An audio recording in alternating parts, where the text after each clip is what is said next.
Our national anthem, Lift Every Voice. As always, you know what that music means. We have the NAACP in studio with us. Not on the phone, in studio as a matter of fact. Join us on Facebook, Twitter, and YouTube. You can see him live on the air. He is the president and CEO of the NAACP, my brother, Derrick Johnson. What's up, man? Facebook, Good Twitter, morning. YouTube, Make It Plain, and on Instagram, a minister with 2 T's. And he's here in New York, where there's a lot of history. The NAACP was founded here in New York. The Niagara movement, the headquarters of NAACP used to be located right here. That's correct. In New York City. So, and that famous sign we see, well, first of all, the NAACP silent marches were here in New York on Fifth Avenue. The sign used to hang out from the headquarters. There was a man was lynched today. All that happened right here in New York. So to some extent, Derrick is home. How are you, man? I'm good. How are you, Mark? I'm good. Big town hall, some of you were aware of, and I failed to remind people of it on Tuesday. There'll be others. Big telephone town hall, right? Mm-hmm. That the NAACP held last night. Tell us about that. So we had a teletown hall meeting last night. Close to 3,000 people joined us from across the country. We want to address our Power by 5 campaign.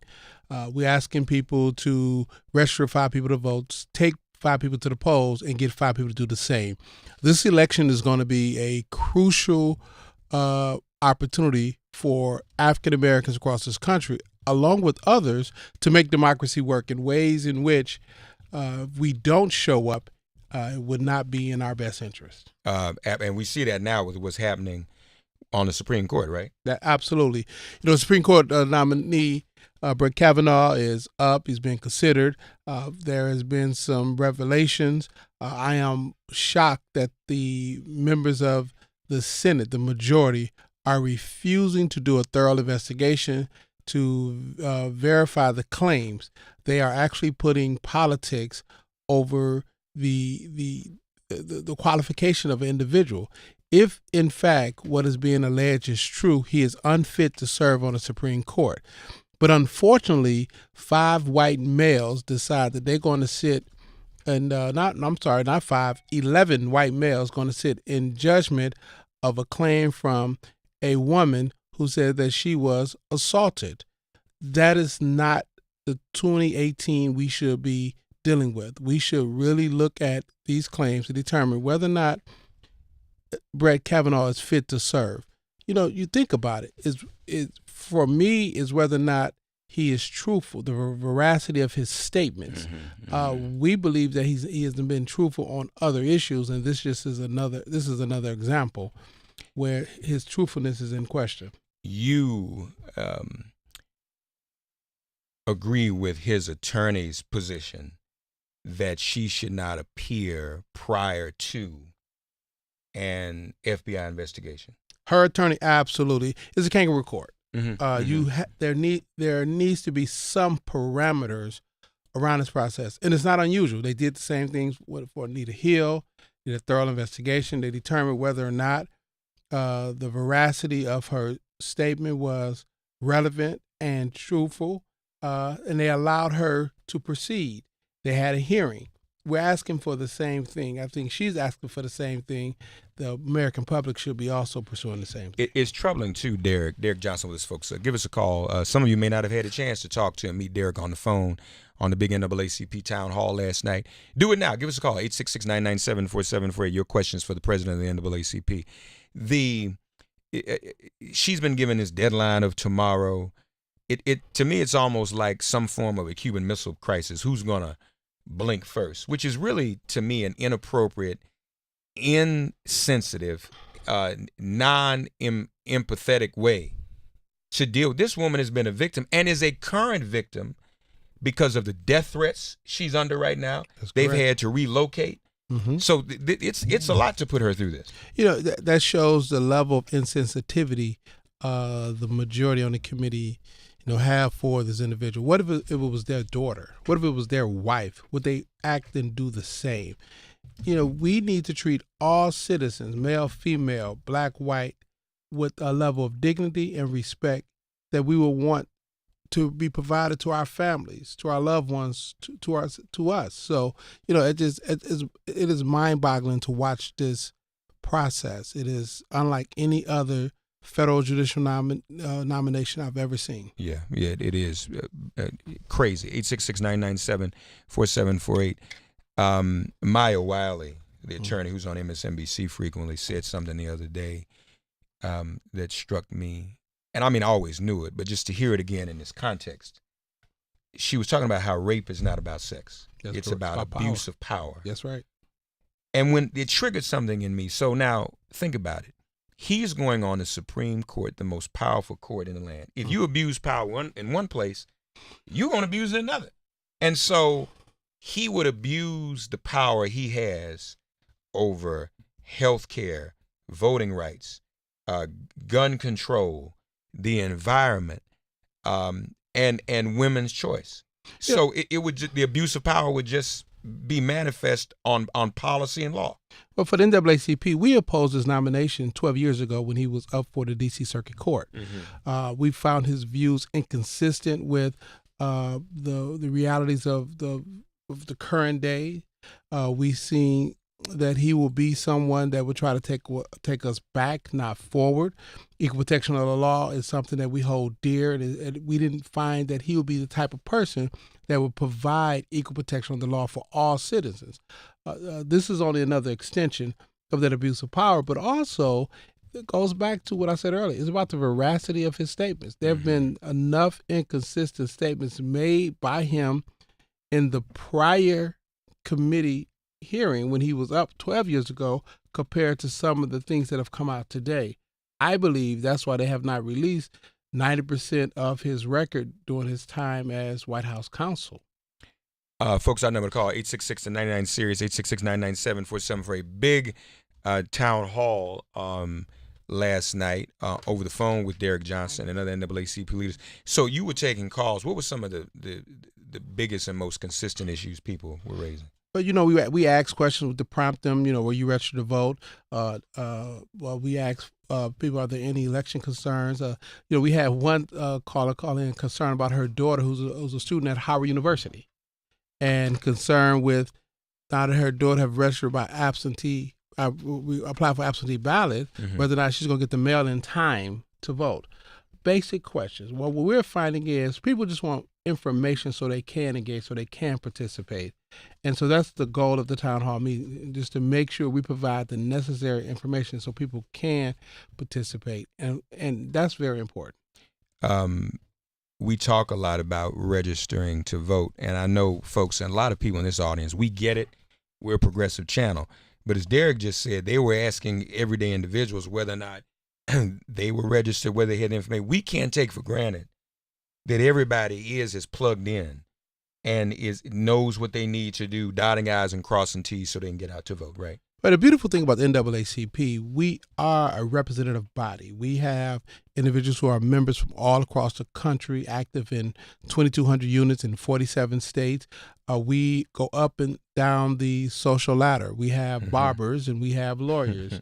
We have folks who work in the grocery store, and we have individuals who are operating doing heart surgery.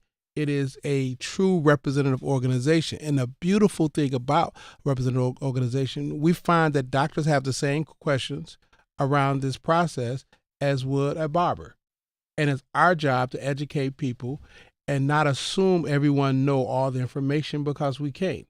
We are an association, and through that association, we share information, we promote positive opportunities, and we collectively go out and vote. And that's why we had that town hall meeting.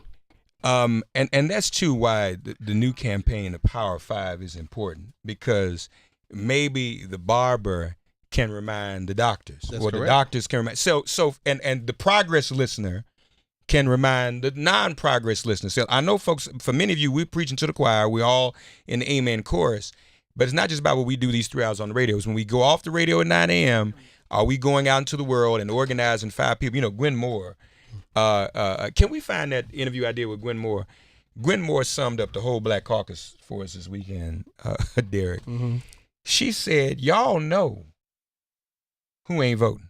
That's right. They live in your house. Some of them, she said, some of them, Derrick, even sleeping in the bed next to you. Mm. you know, and we just take for granted. We get them go to work every morning. We in our routine, without asking, honey, son, daughter, cousin, uncle. You go vote today. What time you got? You need me to pick you up? Can I go with you? We just all kind of function. Yes, but she said we know the people who aren't voting. So that's why the Power of Five is important. Tell us about that. You know, one of the things you will see historically, the high watermark for all communities to vote is presidential election. Mm-hmm. But the drop off to a midterm election is staggering, and the result of that is an overrepresentation of a small percentage of the population determining public policy as the outcome of that election. Right. The Power of Five is we're simply saying, you know who is registered to vote, you got to get them to the polls. Get 5 people. You know who's not registered to vote, go get them registered. Get 5 people. And you have 5 friends who can help us do the same. We had close to 3,000 people on that call last night. And what that means, that if all of them take the pledge of the Power of 5, that's 15,000 people that we can touch. And you multiply that by another 15,000. You know, this election will determine the reality for the next 15 years, not the next 2. This legislative body will be in place to draw the district lines after the census release in 2020. That will be in place for another 10 years. This legislative body will determine the state policy dealing with criminal justice, education, access to health care, quality workspaces. That will be in place for the next 15 years. This legislative body will determine whether or not they would accept an undercount of the census, because this president has underfunded the census count. This year's election is as important as any presidential election that I've seen in my lifetime. 866-99-SIRIUS, 866-997-4748. He is the president of the National Association for the Advancement of Colored People, the 19th president? 19th president of the NAACP, our oldest civil rights organization. The Power of 5. Every soul to the polls. Take 5 people to vote with you on November 6th, Election Day. We see how important it is with the Supreme Court appointment.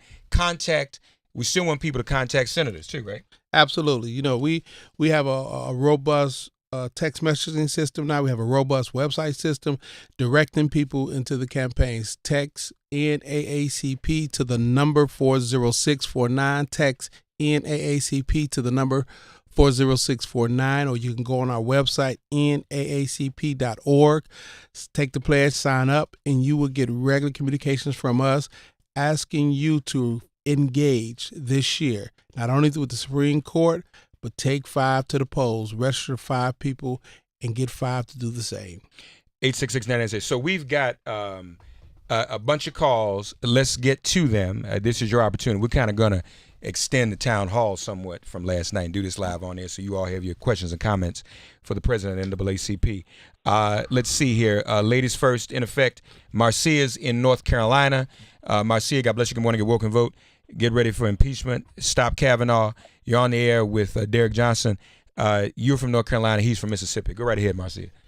Okay, so you kind of stole my intro with talking about people already in tune by being plugged into progress, and we already know what's going on. So this is what's been going on when I talk to people. I work right across from NC State, and the kids are registered. They don't understand. They think president is the only race there is. So I would like to add a concept called plan to vote. And what I've been telling them is that they need to go on their state website, the Board of Elections, in my case, North Carolina State Board of Elections.gov, and look at your ballot before you go to vote. Research the people just like you do speakers, cell phones, check the reviews on the people, check groups like the ACLU or the NAACP who have lists about people, check and Google these judges' names, Google everybody, and make a list, a cheat sheet to take with you. Now, what would be helpful is if y'all maybe could think about, maybe y'all would make a video of this that I could, pass the YouTube along to them as well. And the other thing they need a video in terms of how to make sure you're registered and everything? Well, they know how to register. Their parents registered them. That's not. I don't have a whole lot of people not registered, and they voted maybe once for a president, but they don't vote on the other stuff. And they show up and get ballots and don't know who's on the ballot. So they've got to plan to vote. That's what we need. Plan to vote. Well, hold it. Ballot. So let me get Derrick to respond. There's a whole there's a whole campaign to get people ready. You're talking about students on the campus. Anything special? Well, this is people too. I find this with adults as well. They got to plan and they got to use that early voting. Don't wait to the last day and be on a long line. Plan to use pick the day that you're going to be off and plan to vote. There's a Power 5 toolkit. There's a Power 5 toolkit. I'm not saying don't do that. Well, hold on, Marcia. Let me let him respond. Go ahead, Derrick. There's a Power 5 toolkit, and I absolutely agree with you, Marcia. You know, elections are held in many states 12 hours during the work day.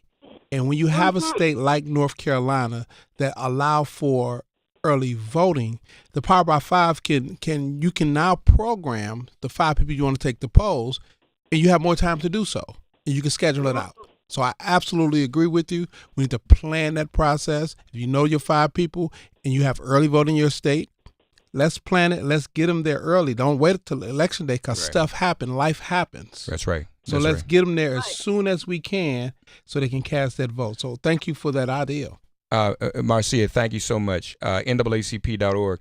Got another special guest joining us. She was just texting me. I said, why don't you just call into the show before you go on the air? The host of MSNBC Live several times a day. Stephanie Rule is here with Derrick Johnson, the president of NAACP. Stephanie, good morning to you. Say hello to Derrick, Stephanie. Good morning, Derrick. Good morning, Mark. Thanks for having me. Good morning. Good morning. You've been tweeting already this morning. Derrick and I were just talking about this deadline, this ultimatum that Dr. Ford is being given. Not only is that unfair, it's wrong. She shouldn't even be put in that position, should she? Okay, but you know what? Let's say we accept that position, okay? All this nonsense we're hearing last night, Susan Collins, I certainly hope that Dr. Ford reconsiders and comes on Monday. This narrative out there that she's refused to come on Monday is a whole lot of nonsense. She has not turned down the invite on Monday. She has until 10 a.m. tomorrow to make a decision. What she has is optionality. Why on earth would she tell them even 1 minute before 9:59 and 58 seconds tomorrow morning her next move? Mm-hmm. So all she's doing between up until this point, she's simply asking for more. She cannot demand an FBI investigation, but she can ask for one. She can ask for more witnesses.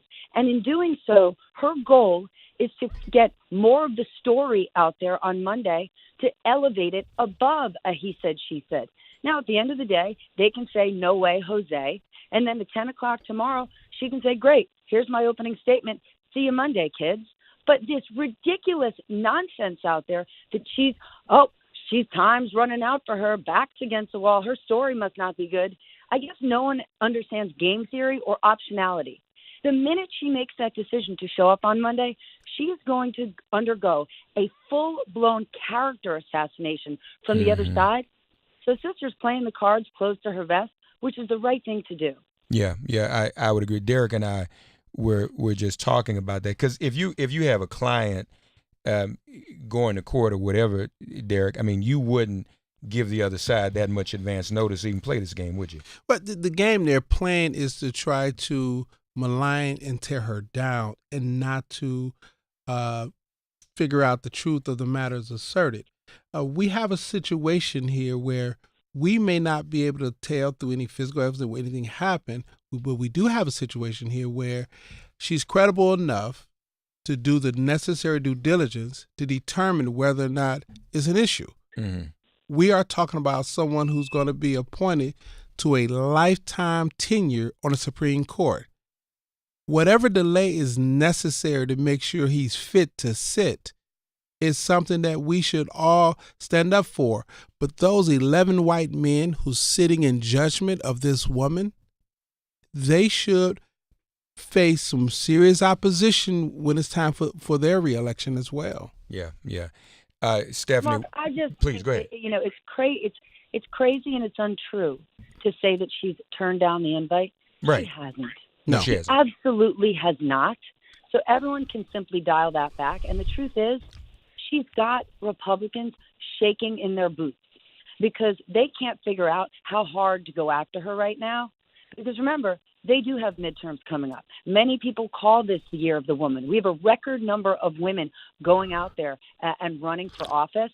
And do they really want the look of just beating the hell out of this woman if in the end she decides she's not going to show up on Monday? So the best thing she can do is just sit there and wait. Yeah, I would agree. What would be the political consequences, though, if Grassley remains obnoxious, upholds this obnoxious deadline, shuts down the possibility of her testifying? What would you think be the consequences for him, the Republican Party, and the president, Stephanie? I don't think many, if any. Remember, you and I talk about this all the time on my show. This should be a time of decency first, and decency should rise above politics, but it doesn't. And in terms of the judiciary, this is the 800-pound gorilla, right? Christian conservatives are actually Trump's base. And we can say over and over, what about this morally reprehensible behavior? And what about that? They don't care. For them to get a record number of federal judges appointed is a grand slam home run. 2 Supreme Court justices, that's a dream come true. So they're not going to know Donald Trump's name in 4 years or 8 years. They'll forget if Chuck Grassley did something distasteful or disgraceful. They don't care because they're going to get judges on the bench forever. And that matters most. We can all sit here and say, oh, my gosh, wasn't it unfair what happened to Merrick Garland? Great. The three of us can say that at a coffee shop, and that doesn't do anything but waste time. Mitch McConnell is a tactical genius. He gets the job done, and maybe Democrats are figuring that out. I do not know. Stephanie, obviously you're going to be covering this in the next hour on your show, correct? I am. All right. Folks, tune in to Stephanie Rule at 9 a.m. on MSNBC. On your local television station. Also, MSNBC is channel, 118, 117, 118 on Sirius XM. I think it's 118. You can listen to it on Sirius XM. Just a couple of clicks up the dial. 118, that's right. And just to be clear, I think her point was very valid. They're playing the power game. Yeah. And we're playing the election game. And the power game is long term. When Mitch McConnell in 28 said he's committed to make Obama one-term president and block any federal appointments to the bench. He did it. That was a power game. And from there, they set out with a strategy to take over state legislative bodies in 2010. That was a power game. Unelecting over 1,000 Democrats. That was a power game. Setting up for the redistricting process long term. And we got to get out of the transactional conversation and get into the power conversation. But I'm also curious, when will women step up? White women. For African Americans, we have this collective consciousness. When the dog whistle politics get louder, we start coming together. And 92 to 95% of us, we vote consistently once we get to the polls. When will white women start stepping up and addressing questions of disrespect from men who care nothing about them and only about the power? That's a good point. Derrick Johnson here with us. Thank you, Stephanie. All right, let's get some more calls in. And Derrick's put a question out there, even for you women. See, what they say half you, and I still don't want to believe that, but I guess it's true. I need to stop being in denial about it, Brittany. They say 53% of white women voted for Donald Trump. Why? What's going to happen in November of this year? Are folks going to still be doing that? Shouldn't this disgust you, the way Dr. Ford is being treated? What say you? 866-99-SIRIUS. We all have to come together on this. Okay, President of the NAACP is here with us. We're in a commercial break on the radio, but we're going to stay on our stream and get a few more calls in. Let's see what we got here. Calvin's in Alabama. Calvin, God bless you. Good morning. Get woke and vote. Withdraw Kavanaugh. Get ready for impeachment. You're on the air with Derrick Johnson, President of the NAACP. Calvin, go right ahead. I got 2 points. God bless everyone. The first thing is head them off at the pass. What the doctor needs to do, the doctor, her husband, and the therapist, and whoever else need to go on the major networks, either tomorrow, somewhere, and give her whole testimony before she even goes to that thing on Monday. and then go to the thing on Monday. That's what you do. Now the other thing is, but Calvin, I mean, I hear what you're saying, but the only problem with that is, see, there's a disadvantage to them getting her side of the story first. You know, so they can attack it and malign it even in advance. Remember, they didn't give our side. They didn't give the Democrats any information on Kavanaugh. They kept all of his documents a big secret. 90% of his record, while he served as White House counsel, has been classified committee confidential. Right. It is very little of it that's truly confidential that will have any threat on our national security or reveal any secrets. It's records that reveal how his opinion on things. You know, Senator Cory Booker proved that when he released those documents, and it showed the level of, I want to say buffoonery. It's not a buffoonery strategy that they're playing to prevent any information to get out that's not favorable to them. So we keep playing logical games with them. They're playing a power game. right? And the power. And I understand what you guys are saying, but you got to understand something also. They already had that information about that woman because they had those 62 signed signatures. So they already got the information. What I'm saying is head them off at the pass. Let the American public know exactly what they got. So when they start pounding her on Monday, we already know what happened. We already know what went on. Now, see, the whole thing is it's not the proof for her anymore if she goes and head him off at the pass. The proof is on him, and the proof is on them that he did not do. See, you got to reverse the game on these people because these people thinking 4 and 5 steps ahead. And see, while we're playing checkers, they're playing chess. Now, the other thing I want to say is this here, right? Real quick. If they put him on there, we got to go out and vote our people in and then impeach him, Clarence Thomas, do them all. Well, See, the cause for impeachment, the argument has been made for impeachment. This was made by Lisa Graves, by the way, who was a Senate counsel during some of the hearings in the past. And particularly the ones where Kavanaugh's working with the White House, stole the emails. He's committed perjury, and that's the argument she's made why he needs to be impeached. That's tough and unlikely. He tricked his way onto the Court of Appeals, but he definitely should not be on the Supreme Court. Thank you for your call, though, man. Newt's in Texas. Newt, God bless you. Good morning. Get woke and vote. Get ready for impeachment. Newt, do this for me. Hold on. I got to come back on the radio. When we come back on the radio, we'll take your call. Just hold on 1 second for me. We appreciate all of you tuning in and listening. Stand by as we get ready to come back on the radio. Derrick Johnson is here with us in studio, president of the NAACP.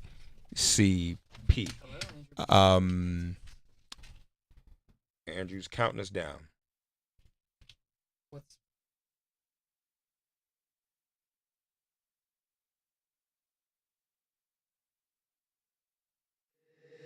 This is Make It Plain. Make It Plain. MIP With Masamela Matfumo. Mark Thompson. Make It Plain. Get woke.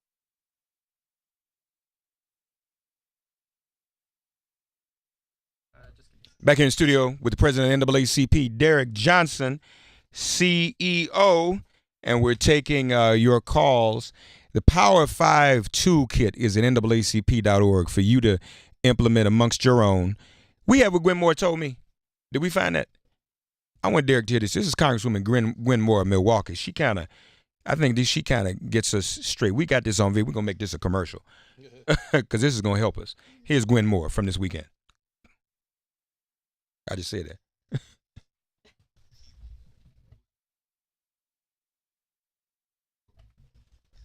So Dr. Davis' segment is on Friday.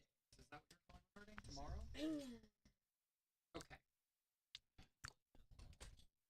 Yeah, I thought you were saying this morning.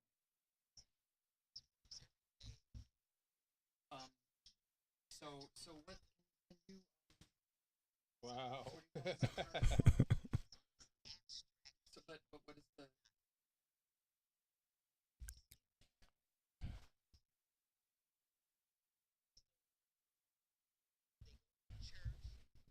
minutes of the 8 o'clock.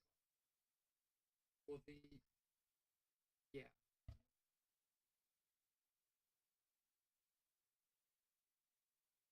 To turn this mother out. And you did. Gwen Moore, everybody. Thank you. Gwen Thanks, Moore. Mark. Thank you. All right. Everybody in your household, everybody should be going out to vote by all means. Derrick Johnson is here with us. We're taking your calls. We just heard from Stephanie Rule. We all agree that Dr. Ford should not be held under a gun, that she should not be exploited this way. She should not be made to do anything she doesn't want to. There should be an FBI investigation. She should not reveal her testimony in advance of anybody else. And this was court. I mean, right now, this is not evidence. So the closest thing you have evidence in a hearing, Derrick, is this written testimony. So both sides would have discovery normally. And so she needs to be given Kavanaugh's testimony. Yeah, it is an opportunity for the process to work. Allow there to be an impartial FBI investigation and let the findings from that investigation drive the conversation and not set her up to be a part of a kangaroo court. Right. You're absolutely right. This should not be political volleyball. This should be taken serious, allow for vetting of the facts, and from there, those facts presented to the members of the Senate so they can do their job. Newt's in Texas. Newt, God bless you. Good morning. Get woke and vote. Withdraw Kavanaugh. Get ready for impeachment. You're on here with Derrick Johnson, President and CEO of the NAACP. Newt, how you feel this morning? I'm doing fine. Thank you, Mr. Marshall, for taking my call, and good morning to both of you gentlemen. I'm not disagreeing with anything that has been said, only an addendum, if I might, and that is what might be called an advanced organizer. And that is, why is there such an effort at this point to get this ban on the Supreme Court? And what are we dealing with all of the misdirections and so forth from the opposition of this people that we currently call the GOP? And I would just like to add once again to perhaps arguments made already that we're dealing with the Confederates of America. It has been consistent since prior to the Civil War, with John C. Calhoun stating his philosophy of states' rights, all the way down to the end of the Civil War, with them being in power after Andrew Johnson took over and appointed all the Confederates back to the legislature. It's come all the way down to the Dixiecrats. It's come all the way down to Strom Thurmond taking over the GOP. And what we have, and we must understand, is that all of this is a white supremacy maniac philosophy that is at play. And if we keep that in mind, that we're still fighting the Civil War, it hasn't changed. Right. The names have changed, but it's still the Confederate States of America philosophy that is at play. And that is what we're up against. And if we don't do what you all are advocating, we will really be in trouble. How's your voter registration? You registered to vote, Newt? Yes, I am. Need you to make sure 5 other people are. Yes. Can you do that? Very good. And yes, I can. All right. Appreciate that, buddy. All right. Take care. Enjoy your morning. 866-99-SERIOUS. Kelvin's in Maryland. Kelvin, God bless you. Good morning. Get woke and vote. Withdraw Kavanaugh. Get ready for impeachment. You're on there with Derrick Johnson, President of the NAACP. Go right ahead, Kelvin in Maryland. Good morning, Mark. Good morning, Derrick. And Mark, I'm actually from Alabama. I'm in Maryland making a delivery today. Okay. I think this whole thing should be treated as PTSD. Any woman that's touched unwanted, she wasn't expecting it to happen. That's the same thing as PTSD. It's a traumatic situation. This is wrong. And I think every question they ask her, she should say, I don't know, somebody was trying to rape me. Don't expect me to remember the house. Somebody was trying to rape me. Don't expect me to remember anything. somebody was trying to rape me, and she needs to keep on to them that this man was trying to rape her. That would shut their questioning down. That would make them have an investigation, and it would wake more women up to the fact that somebody was trying to rape them. That's never a wanted thing. Okay. All right, you guys. All right. Appreciate Thank you, you man. guys. You registered to vote? Oh, yeah. Need you to I do even that for told my 5 other kids. people, too. Okay, I got 5 daughters. I said, don't call me and ask me for no money if you don't plan on voting. I swear. I'm serious. They call me all the time. And their friends. you're in Maryland. You know who you need to vote for governor, right? No, He's in Alabama. You're in Alabama. That's right. You said you just moving around Alabama.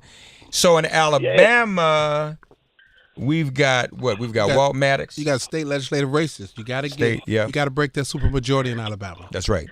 Yeah, I'd go vote straight Democratic every time. I don't even think about a Republican or an independent. It's straight Democrat every time. All right, man. It is what it is, my brothers.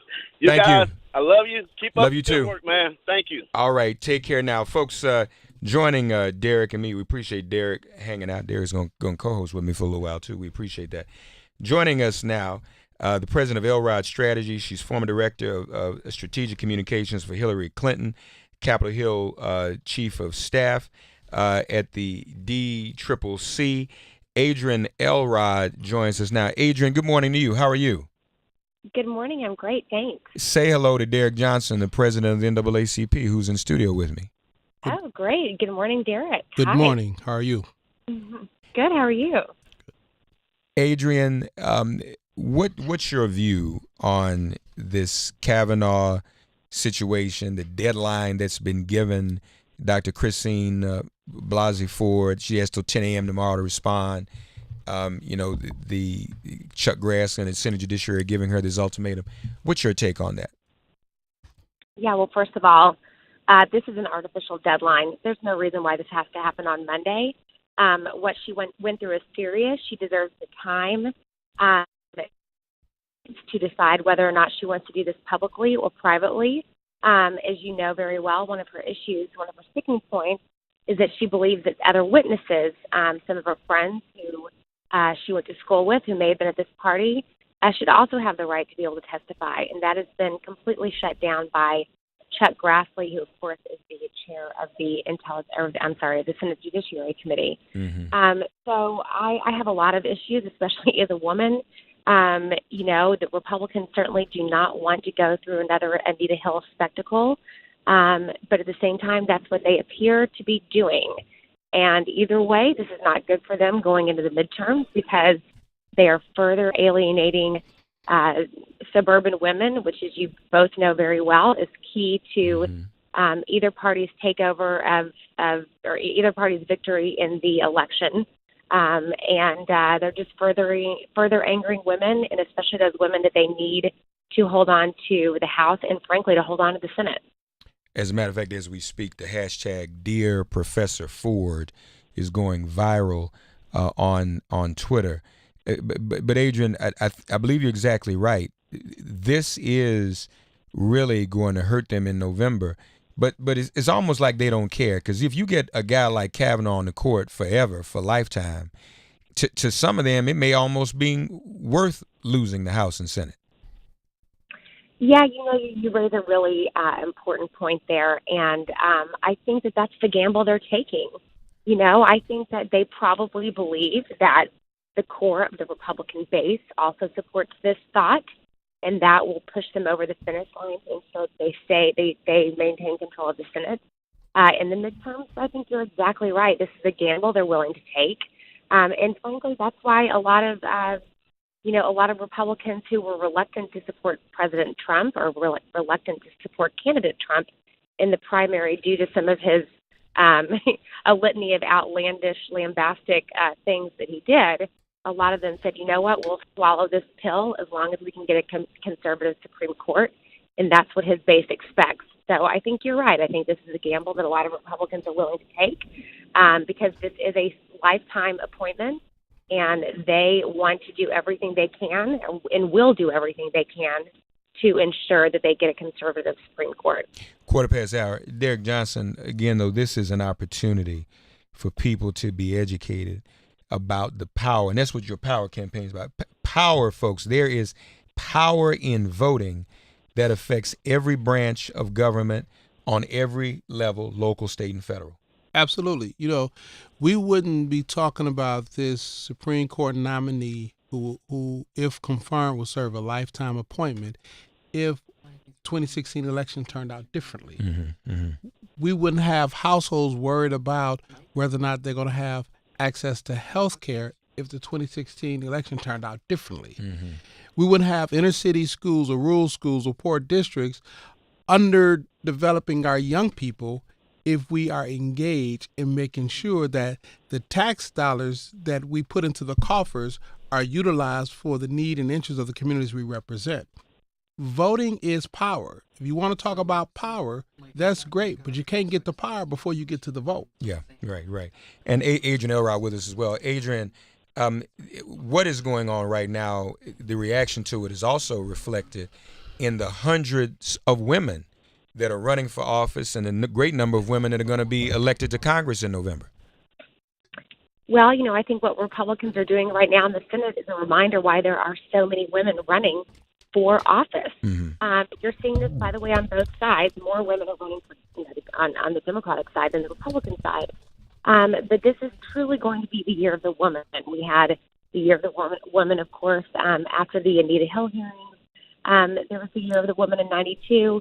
But this really is going to be, and even Senator Feinstein, who was part of the year of the woman in 1992, I think has come out and said, you know what, I actually believe that 2018 is going to be even more of a year of the woman.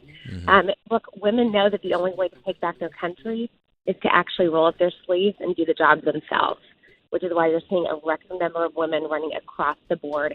And this is not just for Congress, this is for down ballot races.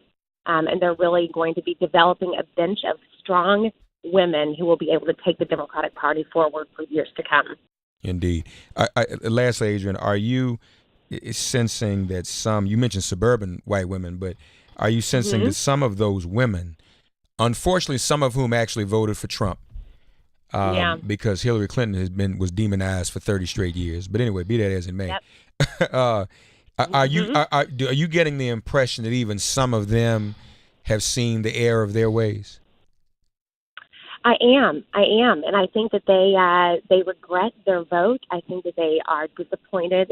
I don't know why if they thought that maybe President Trump would be a different president than candidate Trump, but nonetheless they regret their vote, and a lot of them, frankly, regret sitting out, as you know very well. The number of eligible voters who could have turned out in 2016 did not. A lot of people just sat home. Some people just threw their vote away on a candidate like Jill Stein, who was never going to be president of the United States. So I think people are fired up like never before. And I'm telling you guys, I think we are going to see a midterm election like we have never seen before in terms of turnout. And that's going to be a very exciting thing to watch. Indeed, it will be. We look forward to that. Adrian Elrod with 2 N's on Twitter, folks. Follow her. What are you doing right now, Adrian, in terms of the upcoming election? Are you doing any organizing, or what are you up to? I am. I'm working with the DNC. They are a client of mine, so I'm working with them. And I've also been knocking on doors for my friends who are running. I have a dear friend named Tally Sargent who is running in West Virginia. I have another dear friend named Haley Stevens who's running in Michigan's 11th Congressional District. So my friends and I have been spending some time on the weekends knocking on doors for them and doing whatever we can, because it does not matter what you do for a living. Knocking on doors is important. Yeah. And if you don't mind, Adrian, if you could take I don't want to put you on the spot. I'll put the DNC on the spot a little. Ran into Lucy McBath down in Georgia at the Black Caucus. Lucy, I think that's the 6th Congressional District. She is the mother of Jordan Davis, one of the mothers of the movement, lost her son to gun violence. We talked at the Congressional Black Caucus dinner, and she says she needs some help. She needs more of us, and she needs DNC in particular to get down there and help her. Her race is very tight, but it's winnable. So, I'd say I'd do all I could and ask others to do the same. So whatever you can do, Adrian, to impress upon the powers that be, we need to get some troops down to Georgia in the 6th District. That would be helpful, okay? Well, I appreciate that, and I just want to say I want to make a plug for Lucy as well because she was one, she is one of the mothers of the movement. She was a very active surrogate for Hillary Clinton on her campaign. She means a lot to those of us who were on the campaign, and means a lot to Hillary Clinton. And I've supported her campaign financially. If I can get down to Georgia, I'll be going down there too, knocking on doors. But I'm so glad you brought her up because we all love Lucy, and she is the kind of voice that we need in Congress. Yeah, no, you're absolutely right. So, folks, Lucy McBath, follow her on Twitter as well. And glad to hear you thinking about going down there, Adrian. Maybe we can meet down there at some point, okay? Yeah, it'd be great. All right, wonderful. Adrian Elrod, folks. Adrian, thanks for joining us, okay? Thanks for having me. All right. Take care now. 866-99-SERIOUS. Derrick Johnson is the president of NAACP. Got a few more minutes here with Derrick. He's got him up. Let me ask you something. I'm looking at something on Twitter. You are involved in the Yahoo Finance All Market Summit. That's correct. That's today? That is today. What does that tell us about that? Well, from my understanding, Yahoo bring together thought leaders from different industries in the finance market, social justice market, and we have a conversation. I want to talk about the next generation NAACP. My vision for the NAACP is to be stronger for who we are, a membership-based advocacy organization. Focus on the civic engagement calendar, this year's midterm election, next year's census, presidential elections, redistricting back to the midterm elections. But also, Mark, I think I've shared with you, we've partnered with a fund manager. We are now listed on the New York Stock Exchange. The ticker is NAACP. It's an electronic traded fund. Our report card method of rating companies' diversity is now something we have monetized. We're partnering with Morningstar. We give them the license, and we share with them our value metrics around diversity, board diversity, procurement diversity, C-suite diversity, and they rate the top 200 publicly traded companies to determine whether or not they are meeting a diversity criteria that the NAACP has established, so that there is a market-driven approach to ensure diversity across the board. That's interesting. Outstanding. Next week, we are hosting a group of African dignitaries when they come here for the convening of the UN. We are NGO. NAACP, we're a conglomerate, and my goal is to make us stronger than we've ever been as we reach across the African diaspora and build relationships. Yeah, we must. NAACP has a long history, 109 years old. Our job in this country is to make democracy work for all. Our proactive side of our mission is to ensure a high quality of life for African Americans. And the unique thing about when we're successful in our mission, everybody benefits. Yeah. You know, the question of affirmative actions, more white women benefit from affirmative action than African Americans. And that's a good thing because our job is to ensure equal protection under the law, open up opportunities, and make this country a better country because our talents can be applied in ways in which is unmeasurable. That's right. That's good. That's good to know. Derrick Johnson with NAACP, folks. Let's get another quick call before he has to run. Jennifer's in West Virginia. Jennifer, God bless you. Good morning. Get woke and vote. Withdraw Kavanaugh. Get ready for impeachment. You're on there with Derrick Johnson, president of NAACP. Jennifer, go right ahead. Hi. I was really interested in what you guys were talking about. That's a really important movement, and I'm glad that it's gaining ground. I actually called though because I wanted to ask Adrian. Our state race for Congress is for Shea and McKinley. McKinley's been there a while. He needs to be unseated. He's absent in our districts. He refuses to meet with constituents. But she's not getting a lot of help nationally, while he has tons of out-of-state Koch brother money pouring in. So I just wanted to see what she thought the national party's role was in races like this, where the Democratic candidate, while incredibly qualified and worthwhile, is not gaining the necessary traction because they don't have the support nationally. Well, I didn't realize you want to speak to Adrian directly. I apologize for that, but that's okay. Because I would have put you on with her. Well, you heard what I asked her about Lucy. A lot of people are running, and we need to get the DCCC and the DNC to support them even more. So I think it's just a question of raising that issue. And what is the candidate's name again? Her name is Kendra Huard Fershee. It's Fershee. She is a law professor at West Virginia University, and she is incredibly bright and with it, and she definitely needs more support than she's getting. All right. We'll look her up. I'll push. Matter of fact, Brittany, let's see if we can get her on the show. Let's get her on the show. That's the least I can do. I know, and then we'll push it along. Okay. Thank you so much. I appreciate it. All right. Thank you, Jennifer. Enjoy your day. So now this All Market Summit, that's today, I think is going to be streamed. That's what it looks like. Stream it live tomorrow. So you can go to Yahoo Finance and check out the stream. Derrick Johnson will be there. Valerie Jarrett will be there, whom we spoke with just the other day. And that is great. Folks, go to NAACP.org. A lot of big names in this as well. Dan Schulman, the CEO of PayPal, Martellus Bennett. So it's a lot of folk on here. Derrick Johnson, Tiffany Pham. Folks, go to Yahoo Finance to find out more. This is a big day here in New York. And Derrick will be back too when the UN opens, and other African Union heads of state here.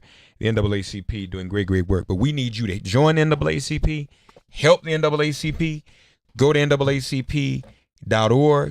It is our oldest and largest civil rights membership organization. I just want to say this too while Derrick's here. One of our other legacy civil rights organizations is the Urban League. Mm-hmm. And the Urban League, even though they're just reminded us NAACP is now New York Stock Exchange, but the Urban League deals a lot with economics and finance. That's kind of the lane they find themselves exclusively in, a business opportunity. Just to tie this back to Kavanaugh, folks, what we focus a lot, and the news focuses a lot on civil rights cases before the Supreme Court. But probably 90% of the cases the Supreme Court hears, Derrick, are business and corporate cases. Mm-hmm. So this guy might be he'll be in a position if he's confirmed, to impact corporations, business, and that includes small businesses and minority businesses. The Supreme Court's never been that kind. They look out for big corporations, big global conglomerates. And so if we're going to talk about having a seat at the economic table, access to capital, access to markets for small and minority-owned businesses, he's a direct threat to that too. And that's what Mark Morial and I were talking about. But you got to understand, what's at stake goes beyond simple voting rights or fair housing policy or any of the issues that we hold dear. What's really at stake is who will have superior rights, the interests of corporations or individuals. That's what's at stake.